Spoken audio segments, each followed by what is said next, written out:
Now, in the past, many tyrants and governments wanted to do it, but nobody understood biology well enough. And nobody had enough computing power and data to hack millions of people. Neither the Gestapo nor the KGB could do it. But soon, at least some corporations and governments will be able to systematically hack all the people. We humans should get used to the idea that we are no longer mysterious souls. We are now hackable animals. Data might enable human elites to do something even more radical than just build digital dictatorships. By hacking organisms, elites may gain the power to re-engineer the future of life itself. Because once you can hack something, you can usually also engineer it.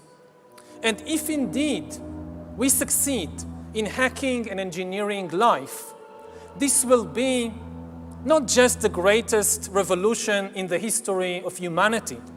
This will be the greatest revolution in biology since the very beginning of life 4 billion years ago. For 4 billion years, nothing fundamental changed in the basic rules of the game of life. All of life, for 4 billion years, dinosaurs, amoebas, tomatoes, humans, all of life was subject to the laws of natural selection and to the laws of organic biochemistry. But this is now about to change. Science is replacing evolution by natural selection with evolution by intelligent design. Not the intelligent design of some god above the clouds, but our intelligent design and the intelligent design of our clouds. The IBM cloud, the Microsoft cloud, these are the new driving forces of evolution. And at the same time, science may enable life, after being confined for 4 billion years to the limited realm of organic compounds, science may enable life to break out into the inorganic realm.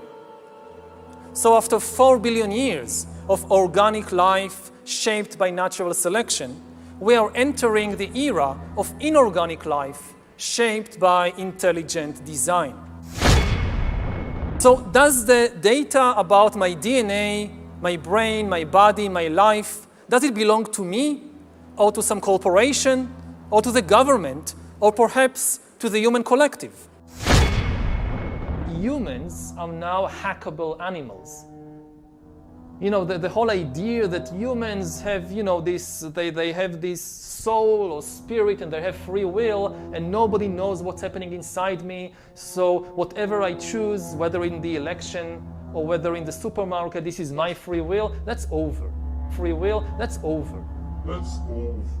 Over. Today, we have the technology to hack human beings on a massive scale. Yeah, I mean, everything is being digitalized, everything is being monitored. In this time of crisis, you have to follow science. It's often said that you should never allow a good crisis to go to waste, because a crisis is an opportunity to also do good reforms that in normal times people will never agree to.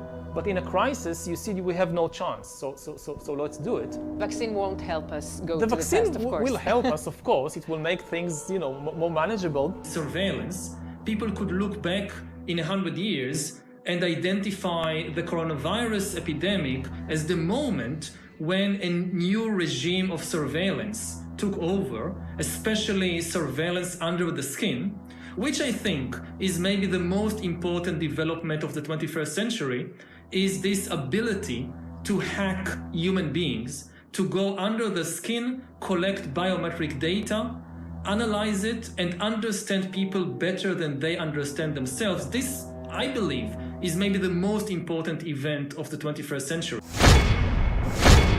One of the features of this fourth industrial revolution is that it doesn't change what we are doing, but it changes us. The difference of this fourth industrial revolution is it doesn't change what you are doing. it changes you. If you take genetic editing, just as an example, it's you who are changed. And of course, this has a big impact on your identity. And offers certain kinds of possibilities that have to be careful about. You know, when you began to do that kind of gene editing, some people worried that you were changing what it means to be human. That's the problem. And of course, the new industrial revolution offers us many opportunities, but it raises manifold questions on the ethical, but even legal implications.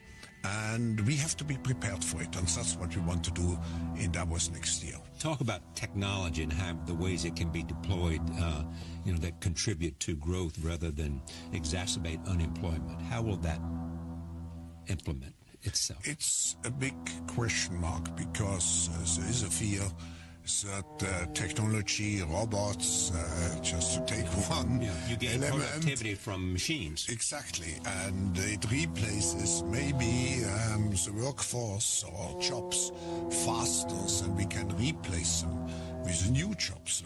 Not everybody can be a robot polisher and so on, so there will be new jobs.